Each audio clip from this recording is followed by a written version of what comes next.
नवी मुंबईचं मी याकरता अभिनंदन करतो की मी घोषणा केल्यानंतर नवी मुंबई आयुक्तालय इज फर्स्ट टू रिस्पॉन्ड.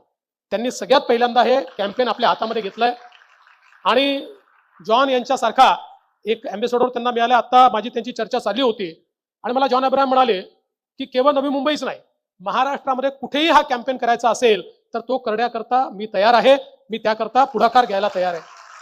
मला असं वाटतं की ज्या सेलिब्रिटीज आहेत, सेलिब्रिटीज आर कम्युनिकेटर्स. त्यांचं कम्युनिकेशन हे लार्जर असतं.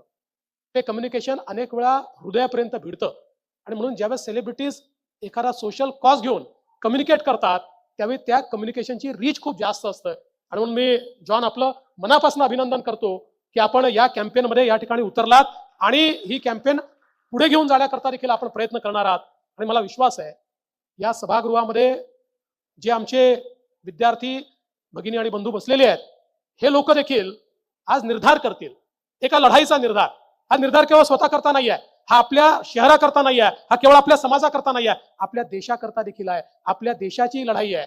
या देशाच्या लढाईमध्ये आपण एवढं तरी कॉन्ट्रीब्यूट करू शकतो की मी स्वतः कधीही ड्रग्जला हात लावणार नाही, मी कधी या नशेमध्ये पडणार नाही आणि माझ्याच्याने त्याच्या विरुद्धच्या लढाईमध्ये जे कॉन्ट्रीब्यूट करता येईल ते कॉन्ट्रीब्यूट करण्याचा प्रयत्न हा निश्चितपणे मी करेन. एवढं जरी आपण आपल्या मनाशी खुणगाठ बांधली तरी देखील मी असं म्हणेन की हा कार्यक्रम सफल झाला आणि तुमचं जीवन देखील सफल होईल. आणि म्हणून आपल्या सर्वांना मी मनापासून शुभेच्छा देतो. आपण सगळे ड्रग फ्री नवी मुंबईचे सैनिक व्हा आणि या कॅम्पेनमध्ये या ठिकाणी सहभागी व्हा एवढीच विनंती करतो आणि माझं बोलणं संपवतो. धन्यवाद.